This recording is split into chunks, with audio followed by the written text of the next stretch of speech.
और मुझे इस बात की प्रसन्नता है, यही कारण है कि हमने तो कई प्रयोग भी किए और उन प्रयोगों के बलबूते पर 2 अलग अलग मंत्रालयों को एक करते हुए इस प्रयोग में भी हम आगे बढ़े कि हाँ, ये इतना चुनौती का, लेकिन इसको समेकित रूप से देखने का भी सही समय है। इसीलिए हमारे पास मेडिकल कॉलेज और स्वास्थ्य मंत्रालय को एक करने का काम किया। उससे आगे बढ़ते हुए नए टारगेट भी लिए। मुझे इस बात की प्रसन्नता भी है, यशस्वी प्रधानमंत्री ने भी डे फर्स्ट से इस बात को जो उन्होंने रेखांकित किया था, जोरदार अभिनंदन श्रीमान नरेंद्र मोदी जी का करें। उनके नेतृत्व में हेल्थ डिपार्टमेंट ने अपने उच्चतम मापदंडों को आगे बढ़ते हुए चुनौती के रूप में भी, और जब मौका पड़ा हेल्थ डिपार्टमेंट की, तो कोविड के समय के याद करना मुश्किल है। उस दौर में जब पूरे दुनिया में हाहाकार मचा हो, ऐसे समय में यशस्वी प्रधानमंत्री के कुशल मार्गदर्शन में, आप सबकी मदद से एक तरह से मैं तो सच में उस दिन हिल गया था जब प्रधानमंत्री जी ने लॉकडाउन की घोषणा की। मैं क्या, मेरे जैसे आप सबके मन में भी हुआ होगा कि इतना बड़ा चुनौती का मसला और प्रधानमंत्री अपने आप को सामने ला करके पूरे देश से कह रहे हैं और बोल क्या रहे हैं, रेल बंद, प्लेन, तमाम प्रकार के आवागमन के साधन बंद, और जो जहां है वही रहेगा। अब ये सुनकर के ऐसा लग रहा था कि ये हो क्या रहा है, और वाकई वो जो दौर निकला है, लेकिन यशस्वी प्रधानमंत्री की दृढ़ इच्छा शक्ति और आप सब पे उनका जो अपार भरोसा था, देश के लोगों पे जो भरोसा था, देश की क्षमताओं पर जो उनका आत्मविश्वास था, उसका परिणाम हमने पाया। कोविड जैसे कठिन से कठिन उस दौर में भी दुनिया ने भारत को निपटते भी देखा और बच के आगे बढ़ते भी देखा। हम सबका सौभाग्य। और ये आज का दौर है, एक के बाद एक उन्होंने जो जड़ से खत्म करने के लिए कई सारे संकल्प हाथ में लिए। ऐसे संकल्पों में अब मैं दोहराना नहीं चाहूंगा, लेकिन सच में ये हमारे स्वास्थ्य से जुड़े हुए, लेकिन मातृ शिशु दर या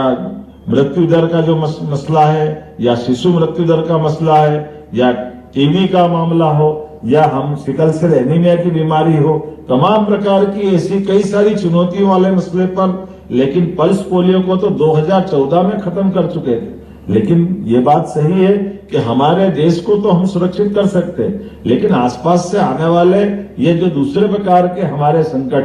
जहां जहां ये बचा हुआ है, ये तो वास्तव में उनके लक्षण हम पे आ रहे हैं। ऐसे में 3 दिन का जो बड़ा अभियान लिया है, मैं आप सबको बधाई देना चाहूंगा। निश्चित रूप से आप इस बड़े टारगेट को भी पूरा करेंगे। ये जो आज शुरुआत हुई, मैं बधाई देना चाहता इस नाते से। और आगे बढ़कर के आपने पंचायतों को भी जोड़ने का प्रयास किया, और जैसे आपने बताया कि यकृत के मिशन को लेकर भी जो जिस ढंग का बड़ा अपना अचीवमेंट है, मुझे मालूम है सलीम साहब जब आए थे, मैं भी उस कार्यक्रम में था। सही कहा राजेंद्र जी ने कि कोई ऐसा कार्यक्रम हेल्थ डिपार्टमेंट का नहीं है जहां हमारा आयोजन हो और हमने मिलकर के इकट्ठे होकर के इस अभियान के खिलाफ कमर कस के खड़े नहीं हुए, क्योंकि ये हम सबकी जवाबदारी भी है। और वैसे तो हम कहते ही हैं सर्वे संतु निरामया, तो ये सर्वे संतु निरामया बोलने से तो नहीं हो सकता है, ये हमारी संस्कृति का मूल भी है, अंत्योदय का सुशासन का संकल्प भी है, और जन कल्याण की परिभाषा में युवा, नारी, गरीब, किसान के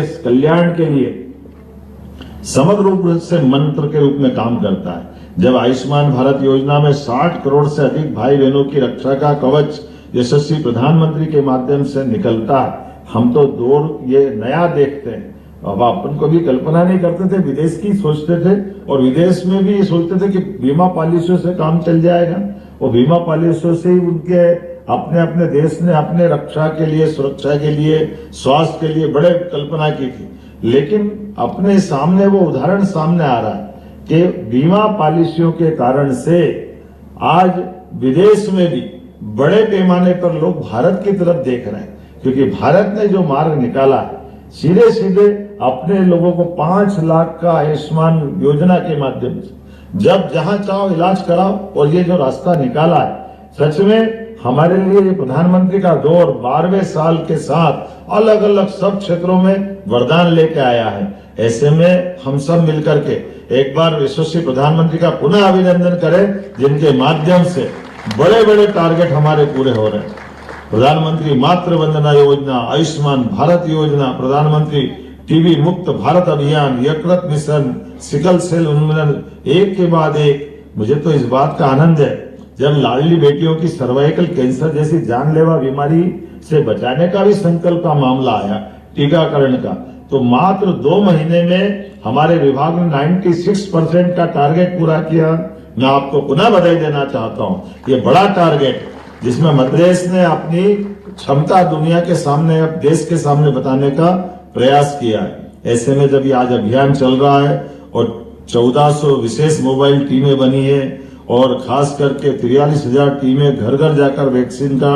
डोज देगी, 1,66,000 वैक्सीनेटर्स और 26,000 सुपरवाइजर इस अभियान में लगेंगे। 83,000 पोलियो बूथ अलग अलग प्रकार से अपनी भूमिका अदा करेंगे। सच में मैं इस पूरे अभियान के लिए मेरी शुभकामना भी दे रहा हूं और आपने सुमन पंचायत जैसी क्रांतिकारी निर्णय की जो शुरुआत की है, सच में इस अभिनव पहल की भी मैं आपको न केवल अपनी शुभकामना दे रहा हूं और उम्मीद करता हूं कि सबको जागृति के